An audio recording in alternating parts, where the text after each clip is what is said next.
Assalamu alaikum wa rahmatullah.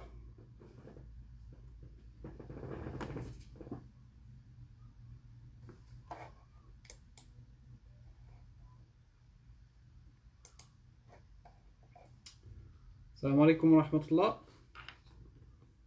Est-ce que vous m'entendez?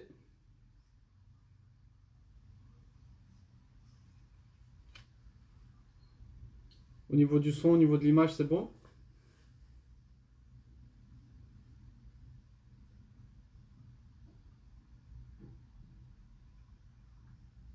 Ok. Bismillahirrahmanirrahim. Alhamdulillahi rabbil alamin. Wassalatu wassalamu ala nabiyyina Muhammad wa ala alihi wa sahbihi ajma'in. Allahumma alimna ma jahilna wanfa'na bima 'allamtana wahdina wahdi bina. Allahumma amin. Donc aujourd'hui je fais un cours, ça va être très rapide parce que là je viens juste de finir une intervention sur un autre projet. Donc je vais faire un cours et même s'il n'y a pas beaucoup de monde là qui regarde pour l'instant, j'espère qu'il sera visionné plus tard, Inch'Allah. Donc comme vous le savez, on est dans l'explication de Surat Al-Qadr pour pouvoir nous motiver et trouver la force de vivre cette soirée et cette nuit en adoration. Et on avait commencé par une introduction et on avait expliqué les 3 premiers versets de Surat Al-Qadr dans lesquels Allah subhanahu wa ta'ala nous dit A'udhu billahi minash shaytanir rajim Inna anzalnahu fi laylatil qadr. Donc certes nous l'avons fait descendre le Coran pendant la nuit d'Al-Qadr. Wa ma adraka ma laylatul qadr. Et qui te dira ce qu'est Laylatul Qadr? Laylatul Qadr khayrun min alfi shahr. Donc pour l'explication de ces versets-là, je vous conseille de revenir à la vidéo précédente. Et on avait montré qu'Allah subhanahu wa ta'ala par ces 3 versets nous montre l'importance de la révélation du Coran. L'importance vraiment du Coran et de sa révélation qui nous donne donc l'importance de cette nuit-là. C'est grâce à la révélation du Coran que cette nuit est devenue importante et non l'inverse. Donc Laylatul Qadr khayrun min alfi shahr, donc la nuit d'Al-Qadr est mieux que 1000 mois. Et on avait dit que 1000 mois, ça équivaut à 83 ans et 4 mois. Donc Allah subhanahu wa ta'ala il a rendu cette nuit-là aussi importante qu'une nuit, qu'une vie tout simplement, qu'une vie d'adoration. 83 ans et 4 mois. Allah subhanahu wa ta'ala il a donné cette nuit au prophète sallam en tant que compensation, en tant que réconfort, car le prophète sallam il était triste car il savait, excusez-moi, que des communautés précédentes avaient vécu beaucoup d'années, comme la communauté de Nuh qui vivait à peu près 1000 ans. Donc le prophète sallam il s'est dit, des gens qui ont vécu 1000 ans, ils ont logiquement plus de récompenses que des gens qui vivent une centaine d'années. Et donc pour pouvoir rivaliser avec eux dans la récompense, Allah subhanahu wa ta'ala nous a attribué cette nuit-là. Cette nuit-là donc dans laquelle on peut avoir l'équivalent d'une vie entière en adoration. Et je vous ai donné le conseil, donc si vous ne pouvez pas adorer Allah subhanahu wa ta'ala pendant cette nuit-là, surtout faites en sorte qu'il ne vous voit pas en train de lui désobéir. Et on avait vu que il y avait la répétition du mot Laylatul Qadr. Sur 5 versets, Allah subhanahu wa ta'ala il répète 3 fois dans les 3 premiers versets Laylatul Qadr. Et on avait dit que certains savants avaient fait des efforts intellectuels et nous avaient dit que de là, on peut trouver. Il y a peut-être un signe que Laylatul Qadr c'est la nuit du 27. Pourquoi? Parce que dans le mot Laylatul Qadr, dans la construction Laylatul Qadr, il y a 9 lettres. Et comme ça revient 3 fois, 9 fois 3 ça fait 27, et donc la 27e nuit. On avait dit également qu'il y en avait d'autres qui disaient que dans la sourate Al-Qadr, il y a 30 mots. Et que le 27e mot, c'est le mot Hiya, elle, qui fait référence à Laylatul Qadr. Donc il y a peut-être un signe que cette nuit se trouve le 27. On en parlera un peu plus tard, Inch'Allah, pour savoir quels sont les signes de cette nuit.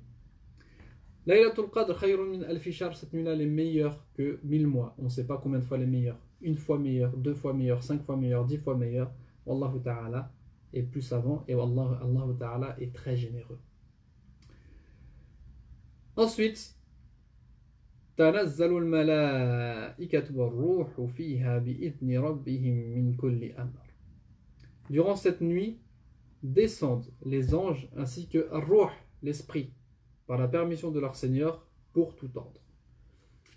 Donc, il faut essayer de se rendre compte de cette chose-là, qui est donc de la descente des anges, la descente d'Al-Malaïka. Tellement ils sont beaucoup, l'espace devient réduit. C'est pour ça qu'on avait dit parmi les sens de Al-Qadr, ça vient du verbe Qadara yaqdiru, qui veut dire Dayyaqa, le fait que l'espace soit étroit. Tellement il y a d'anges, l'espace devient étroit. Imaginez-vous. Tous les anges descendent.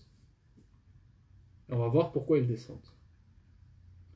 Parmi ces anges, il y a l'ange Jibril, alayhi salam, qui descend. Et cette nuit-là, elle lui a été donnée également en compensation à lui, à Jibril, alayhi salam.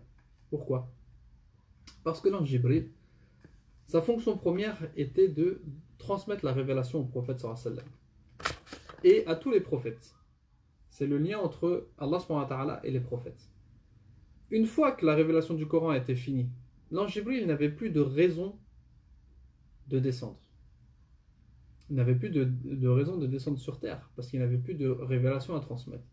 Et Allah subhanahu wa ta'ala il lui a permis de descendre sur terre avec une fois par an avec Laylatul Qadr. Donc Laylatul Qadr, elle est importante auprès d'Allah subhanahu wa ta'ala. Elle est importante auprès du prophète sallallahu alayhi wa sallam. Elle est importante auprès de Jibril alayhi salam. Elle doit être aussi importante pour nous. On ne doit pas passer cette nuit-là dans l'insouciance, on ne doit pas négliger cette nuit-là. Donc, il est rapporté qu'un tabi'i s'apprêtait tous les soirs, pendant les 10 dernières nuits, il mettait ses meilleurs habits, son meilleur parfum. Et quand on lui posait la question, il disait, pendant une de ces nuits, je vais accueillir Jibril alayhi salam, je vais accueillir les anges. C'est pour ça que nous aussi, on ne doit pas passer à côté de cette nuit-là. On doit tout faire pour bien accueillir les anges et bien accueillir Jibril alayhi salam. Un autre faisait des invocations pour qu'Allah subhanahu wa ta'ala lui donne la force de rester éveillé toute la nuit et qu'il ne soit pas en train de dormir pendant que les anges et Jibril descendent sur terre. Donc comme je vous l'ai déjà dit, celui qui ne peut pas adorer Allah subhanahu wa ta'ala pendant cette nuit-là, qu'il fasse en sorte de ne pas lui désobéir. Ça c'est la base. Tu ne peux pas adorer Allah subhanahu wa ta'ala parce que tu es fatigué. On a tous un travail, on a tous une famille. Il faut habiller les enfants le matin, il faut les accompagner à l'école. Il faut ci, il faut ça, oui. Si tu n'as pas la force de l'adorer, au moins ne lui désobéis pas. Et ça, c'est la règle qu'il faut retenir. Si vous retenez que ça dans ce cours-là, eh ben, vous avez tout gagné. Donc, les anges descendent ainsi que Jibril par la permission de leur Seigneur, car la fonction principale des anges, c'est d'obéir à Allah subhanahu wa ta'ala et d'être en adoration tout le temps. Allah subhanahu wa ta'ala, il leur lève de leur fonction, il élève de leur fonction pendant cette nuit-là, il leur permet de descendre pour aller rencontrer les hommes. Et pour toute chose, donc min kulli amr, pour toute chose, comme on a dit, c'est cette nuit-là où les anges donc reçoivent le destin de l'année à venir pour toutes les créatures. Donc ils règlent toutes les choses. L'ange de la mort sait combien de personnes vont mourir pendant cette année-là. L'ange qui souffle l'âme dans les embryons sait combien de bébés vont naître pendant cette année-là. Les anges qui sont chargés de la pluie, du vent, etc. Tout le monde donc reçoit leur mission. Ils reçoivent leur mission et ils mettent tout en place pour pouvoir assumer leur mission sur l'année à venir. Salamun hiya hatta matla' al-fajr. Donc salam, elle est paix et salut jusqu'à le lever de l'aube, jusqu'à l'aube, jusqu'à l'apparition de l'aube. Donc salam, ça veut dire plusieurs choses. Salam, c'est Allah subhanahu wa ta'ala nous informe que cette nuit, elle est paix. C'est la paix, il n'y a pas de mal. D'accord? Les shayatins, ils sont attachés. Et Iblis, également, pendant cette nuit-là, il ne peut pas bouger. Certains savants nous disent que c'est tellement les anges y descendent que Iblis, il n'a d'autre choix que fuir. Donc elle est paix. Dans cette nuit-là, il n'y a pas de problème, il y a une certaine sérénité qui s'installe. Deuxième signification, Salam, c'est une information qui a pour sens l'ordre. Comme lorsqu'un professeur rentre dans une classe et dit silence. Il ne nous informe pas qu'il y a du silence. Mais silence, ça veut dire taisez-vous. Et Allah subhanahu wa ta'ala, donc, il nous donne un ordre. Il dit donc paix. Soyez en paix. Ne cherchez pas les problèmes. Ne vous disputez pas. Ne débattez pas. D'accord? Soyez en paix pendant cette nuit-là. Et une troisième signification, comme je vous ai dit, ça ne veut pas dire qu'il y en a une de bonne et que les autres sont mauvaises. C'est ce mot-là, il prend toutes ces significations-là tant que ça ne rentre pas en opposition. Troisième signification, c'est salam, ça vient de taslim, le fait de dire salam alaykum. Et c'est ce que font les anges. Les anges, lorsqu'ils descendent pendant cette nuit-là, ils passent le salam aux hommes. Ils passent le salam aux musulmans qui sont en adoration. Donc, tellement il y a d'anges, c'est une nuit où il n'y a que du salam. Salam alaykum, salam alaykum, salam alaykum. Pourquoi? Parce que les anges passent leur nuit à passer le salam à ceux qui adorent Allah subhanahu wa ta'ala. Donc, pourquoi tu négliges cette nuit-là? Pourquoi tu vas négliger cette nuit-là et la passer dans la désobéissance d'Allah subhanahu wa ta'ala? Non. Vraiment, il faut qu'on sache donner de l'importance aux choses pour lesquelles Allah subhanahu wa ta'ala a donné l'importance et le prophète sallallahu alayhi wa sallam a donné de l'importance également.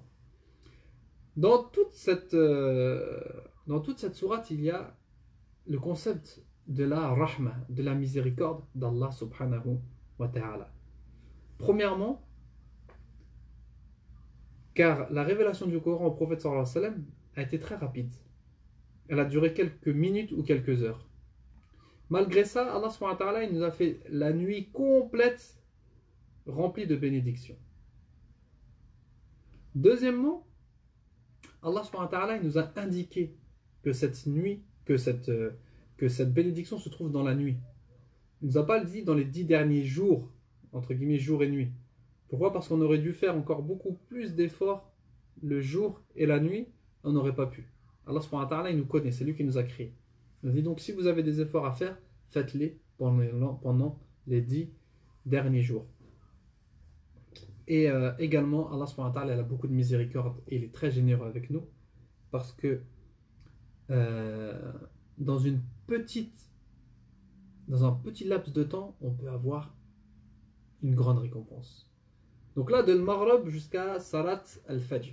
Sur la région parisienne, on va dire que c'est de 21h45, on va dire 22h pour arrondir, jusqu'à 4h du matin. Ça fait 6 heures. En 6 heures, tu peux avoir l'équivalent de la récompense de 1000 mois. 1000 mois, ça fait 30 000 nuits.